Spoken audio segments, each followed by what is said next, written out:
Абай атамыздың өлеңі көз. Сор болып түсі суық қаптайды аспан, көз болып дымқыл тұман жерді басқан. Білмеймін, тоңған ма, тойған ма, жылқы ойнап бие қашқан, тай жарысқан, жасушап бәйшешек жоқ бұрынғыдай.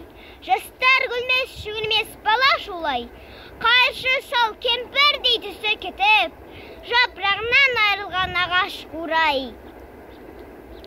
Біреу малма сапсиді сала бен, салбыраңқы тартыпты жыртық киім.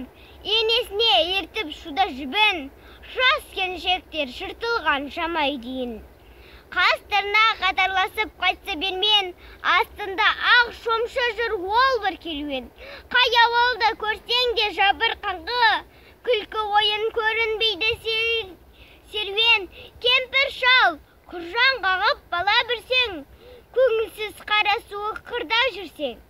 Кемік сүйек сорпа су тимеген соң, үйде іш жоқ, тышқан аулап пайда көрген. Күзе тозған оты жоқ елдің маңа, тұман болар жел соқса шаң тозаңа.